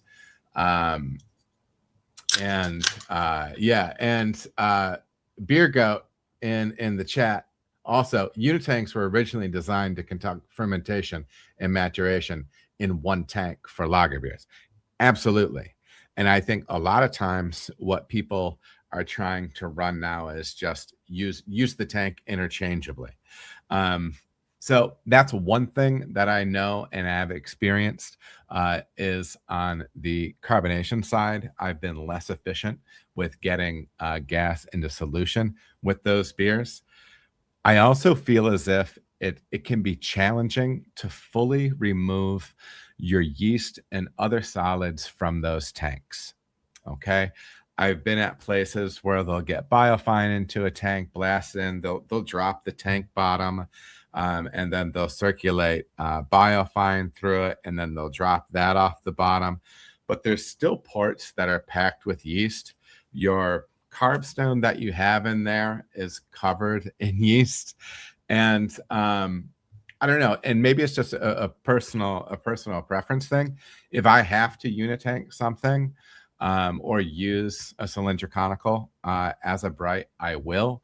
But I prefer to use the tanks for what they're for. Now, if you are going to be doing that, and I have done, and I have unitanked lagers, and I've really enjoyed doing that. But that is, I feel like the style tank that I had when I was doing that, I think was very well suited to it. I had some 30 barrel tanks that were the brew house that we bought used at Cartridge was originally a German style decoction brew house. The fermenters were so German, they did not have dry hop ports. Okay. But yeah.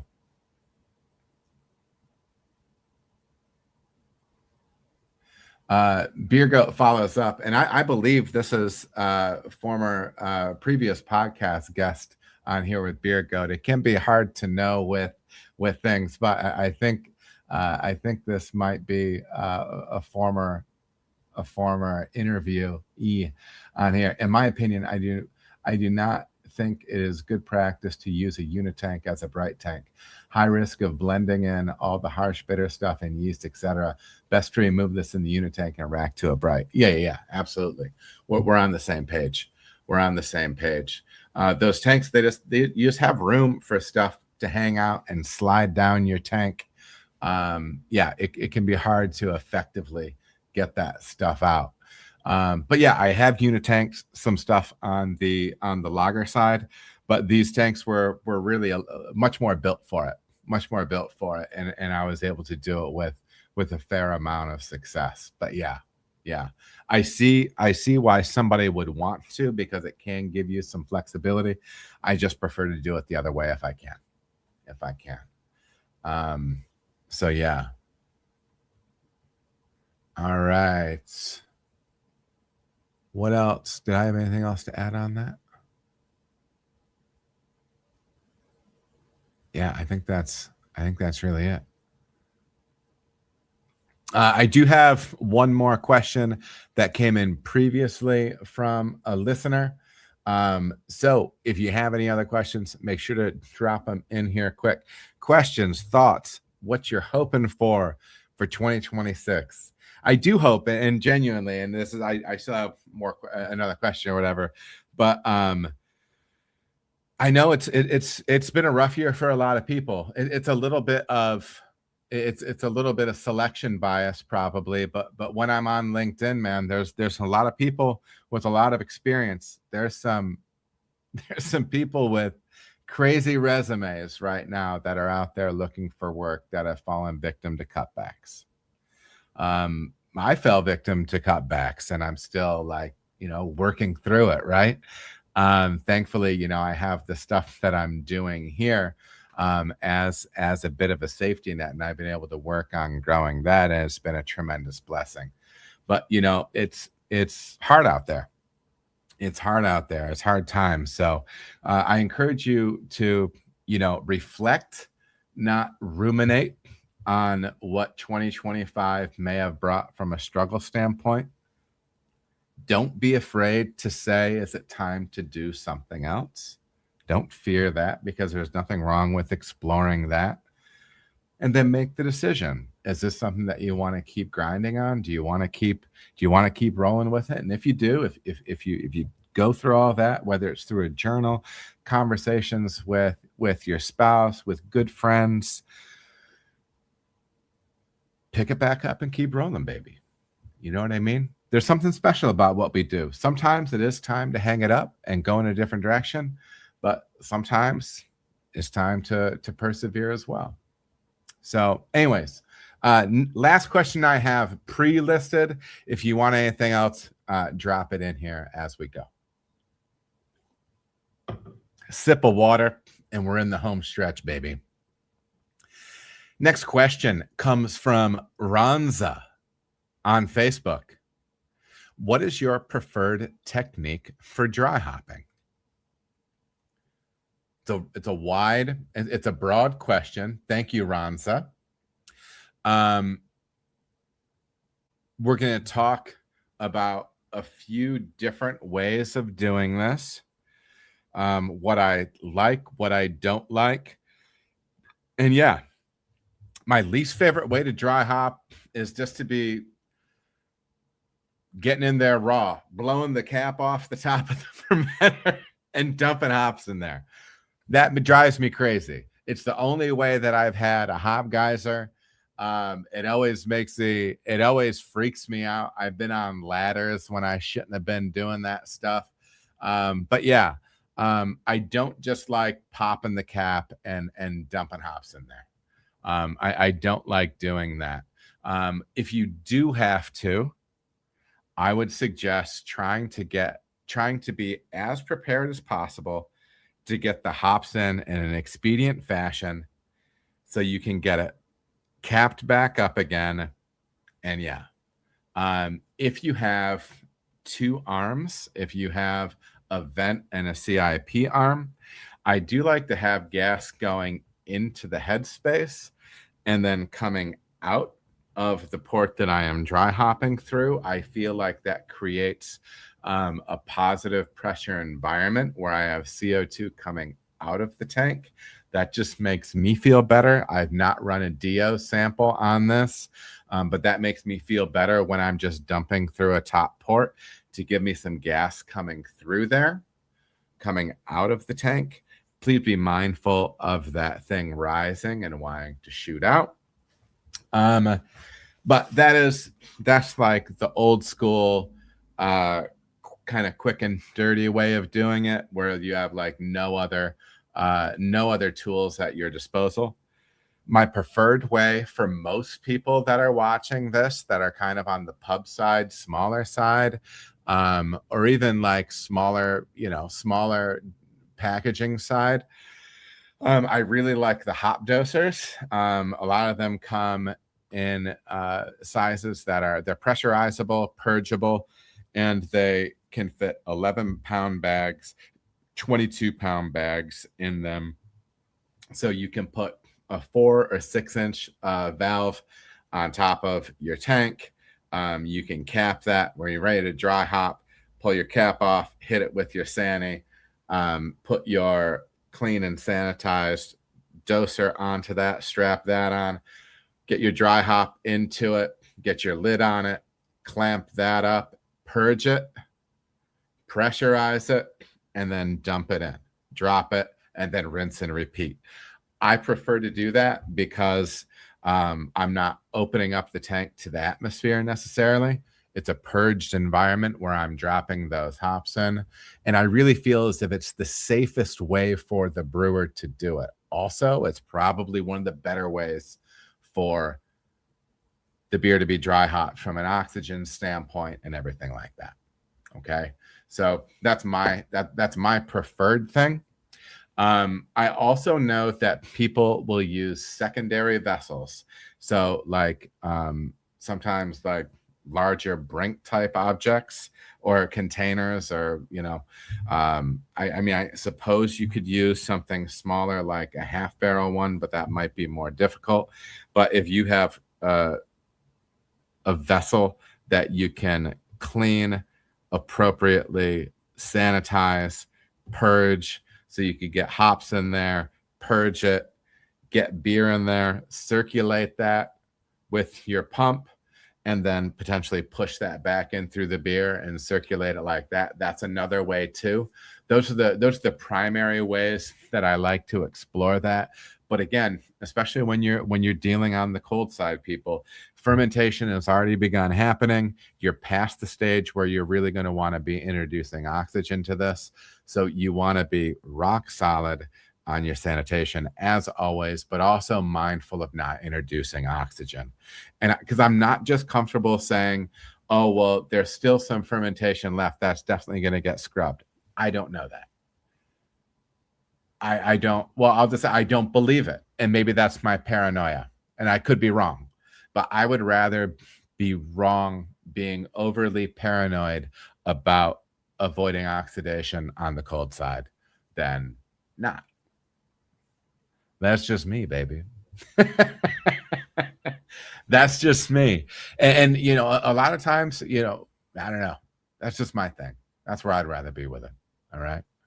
I'm wondering right now if I have the banner for Adam Makes Beer or my football podcast. No, it's the Adam Makes Beer podcast. Nice. It's not the Industry Pro Pod, but whatever. You get it. You get it. Next question. Hey, we got Mar 108 in here. Mar, that reminds me of, this is not what your name is at all, but that Mar reminds me of a tremendous episode of Community. If you're not a fan of Community, I mean, that's all right, but I love it. You know what I mean? Also, I've noticed, so on my screen, there is like the YouTube size video and then the Instagram size video over here. So I have two faces.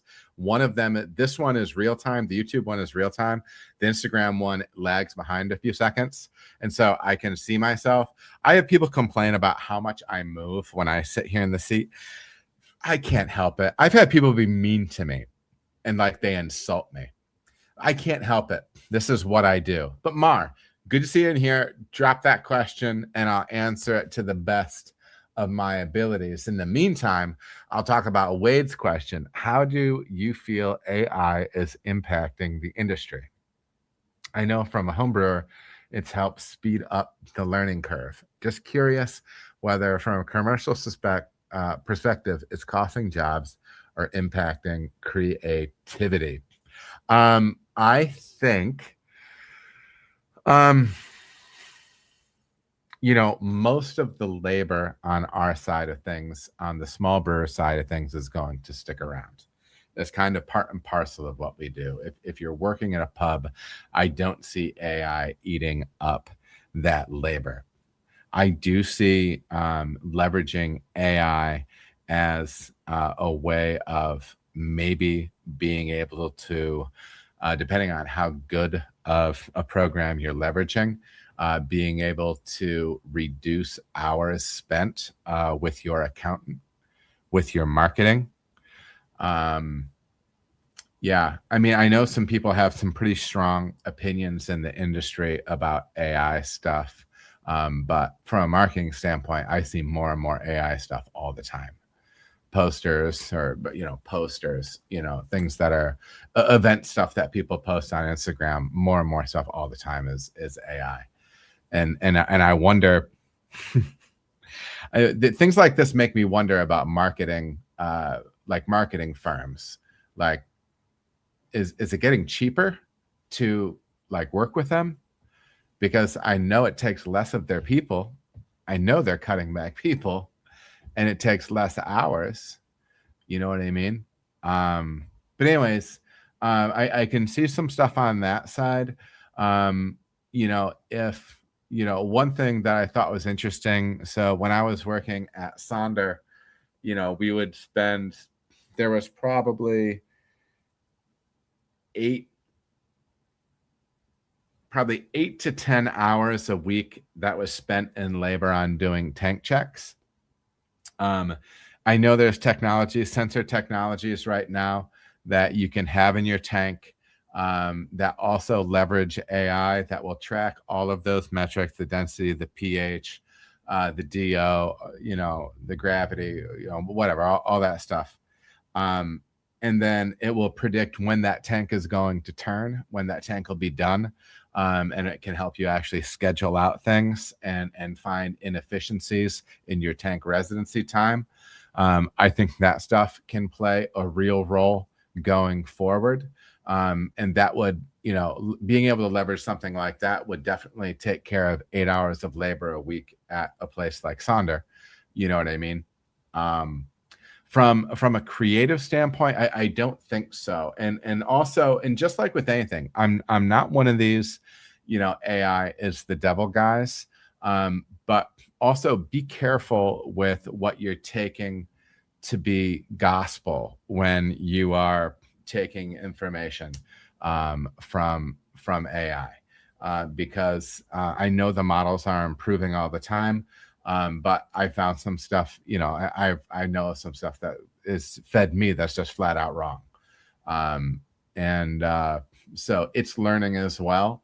But yeah, the reason I say I don't think it will impact creativity is because it's like, that's what, I mean, I don't know, like if you want the novelty of it and you just say, oh, we have these ingredients, I want an amber ale with, X, Y, and Z in it, and it writes it. I just don't see a brewer doing that. Like maybe the novelty just to see what it kicks out. But I mean, I want to build something. You know what I mean? Like, I don't know. I want to build something. I don't want to do a kit, which would essentially be an AI kit. You know what I mean? So I think some of the stuff, both from a labor standpoint and from a creative standpoint, is those two things are a little antithetical or on opposite sides.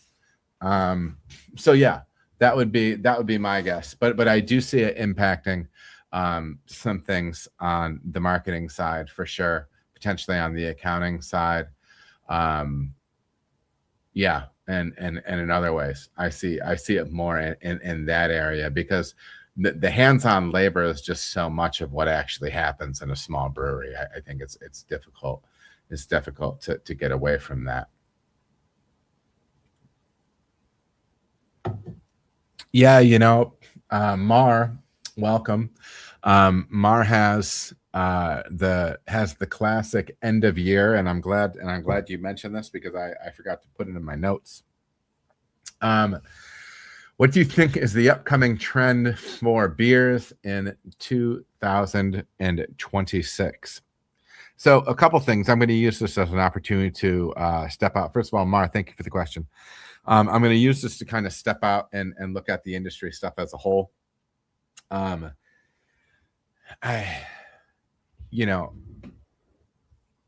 Obviously there's breweries closing. I think for the second year we're going to have more closing than are opening again. But it's not that it's not blowing up. It's not dead. There's still people. I mean, honestly, I think our industry. There's a few things. There's a lot of things that go into play. THC is not killing beer in and of itself. There's a lot of different things that fall into this. I personally think one of the bigger things is there's been a lot of breweries that have been limping since COVID, and we're still seeing fallout from some stuff like that.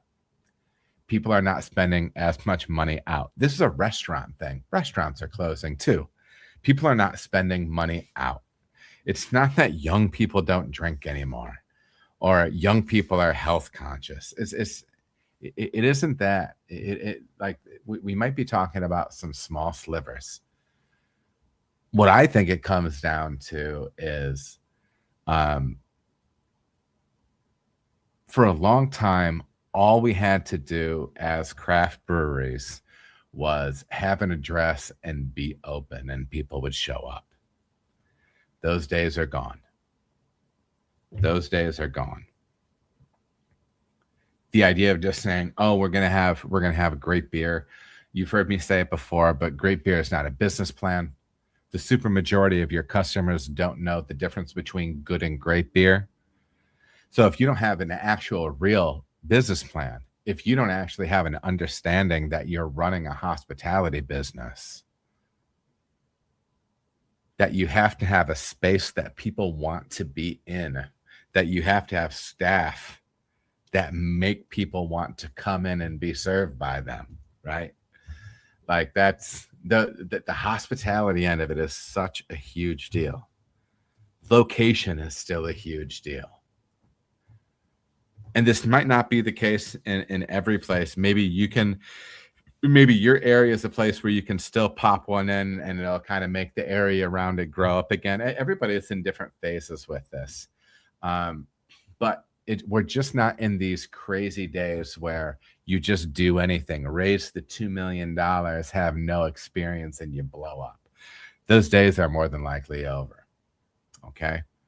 I do think that there's a big push toward the continuing of making approachable beer.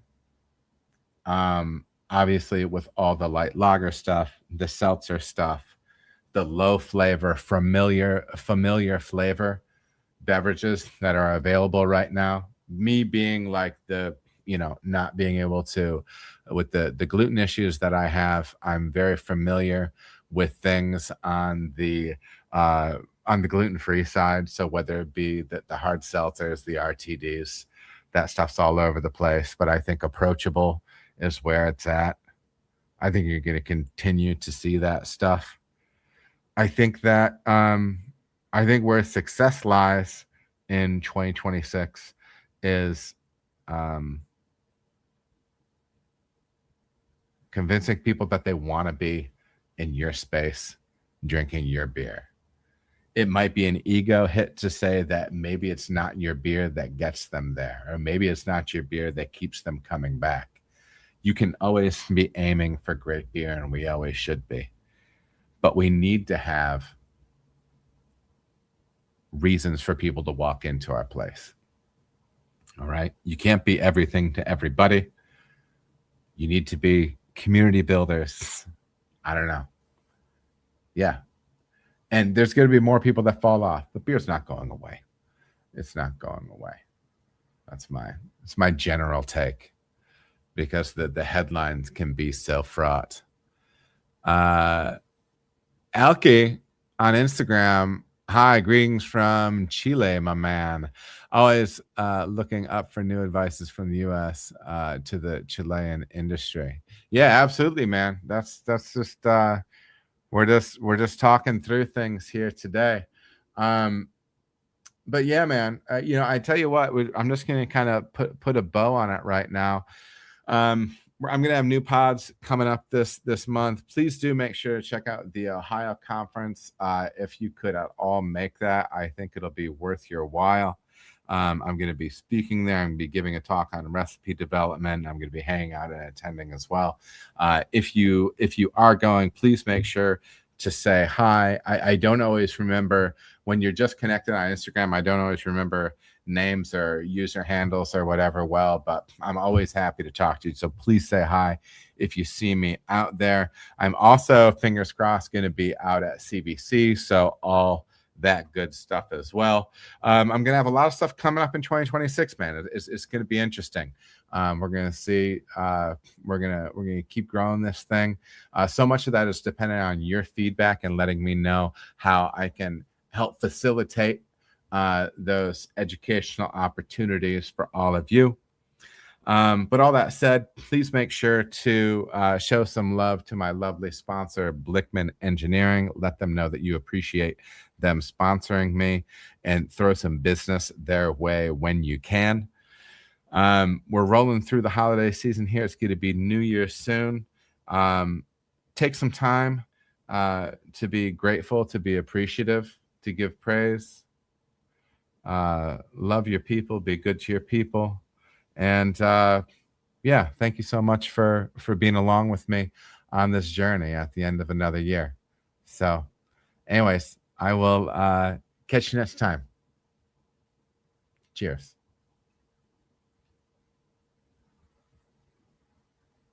This feeling's deeper than an ocean, with a groove that's beating harder than my heart. So baby, now just hear me out. No, don't fear this emotion, 'cause you can't stop the fire once it starts.